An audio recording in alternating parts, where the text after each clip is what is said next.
የተካሄደበት ቦታ ይህ ሜዳው ነው። እንግዲህ የጀነት እነዚህ ተራሮች ጀነት ይገባሉ። እነዚህ ይሄ እንዳለ 7 ኪሎ ሜትር የሚሆን ርቀት ከዱንያ ተራራዎች ይህ ብቻ ነው ጀነት የሚገባው። ጀነት ሙሉዋ ተራራ የላትም፣ ሜዳማ ነች። ወንዞቿም በሜዳዎቿ ነው። እንደ ሸለቆ ምናምን የሚባል ነገር የላትም። ባይዘዊ ፊልም ላይ ይችዋለሁ እንዳለ ሲል ሀምዛ ያቺ بسم الله الرحمن الرحيم. السلام عليكم ورحمة الله وبركاته. أحبتي في الله كما سمعتم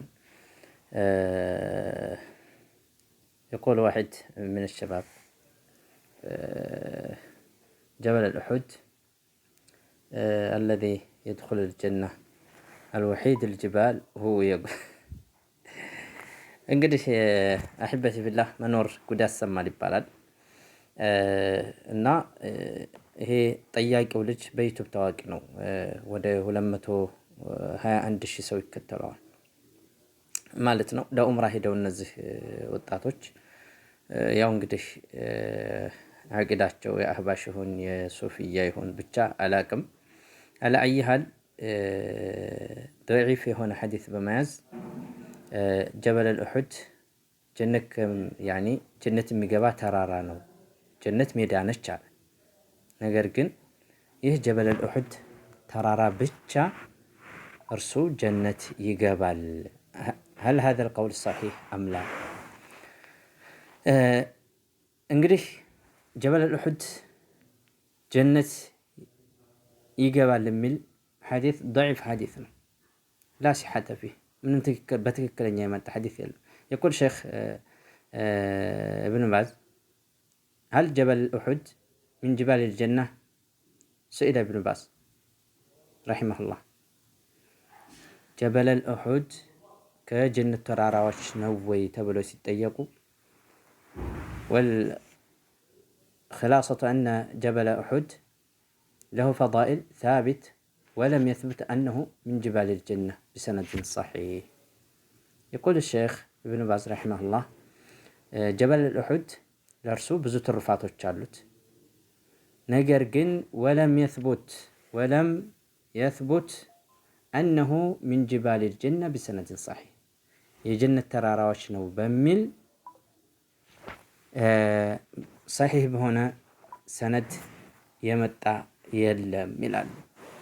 ወከዛሊክ ሌላኛው ሀል ሰሒህ አነ ጀበል ኡሑድ ሚን ጅባል ልጀና አልጀዋብ ወረደ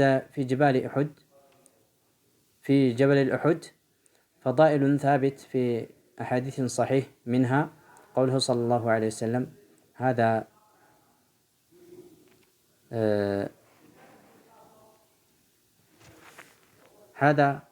أحد جبل يحبنا ونحبهم من الحديث አለ። ይህ የኡሑድ ተራራ ነው፣ እንወደዋለን ይወደናል አሉ። የኛ ሰው ቢሆን እንግዲህ ጀበል ኡሑድ ተራራ ላይ ብዙ ሰሃቦች ብዙ እንትን የደረሰባቸው ነው፣ ብዙ ክስረት የደረሰባቸው ነው። በሙኻለፈቴ አምር ነብዩ ሰለላሁ ዐለይሂ ወሰለም የነብዩን ትእዛዝ በአንዲት ትእዛዝ በመጣሳቸው የተነሳ ማለት ነው።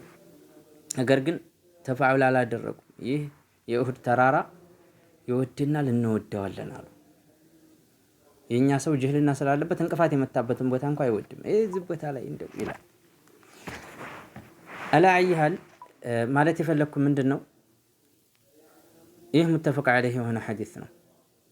ወአማ ከውኑ ጀበል ኡሑድ ሚን ጅባል ልጀና ፈለም የስቡት ፊ ሐዲስን ሰሒህ ወረደ ፊ ሐዲስን ضዒፍ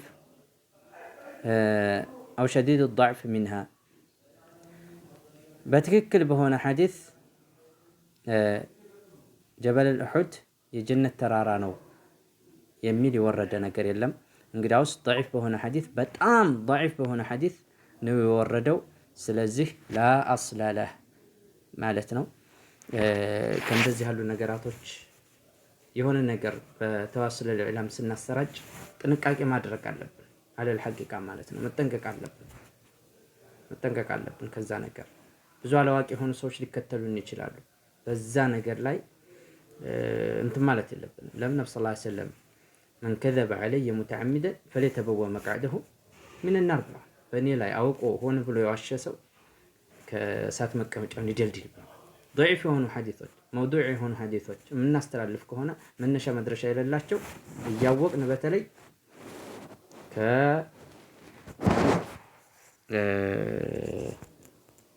የእሳት መቀመጫችንን እየደለደልን መሆናችንን ማወቅ አለብን ማለት ነው። የሆነ ነገር ከማሰራጨታችን በስተፊት ከማለታችን በስተፊት ይሄ هل هذا الصحيح ام لا ትክክል ነው አይደለም የሚለውን እንትን ማለት አለብን። አላህ ስብሓነሁ ወተዓላ ቀጥተኛው መንገድ ይምራን። هذا والله أعلى وأعلم وبالله التوفيق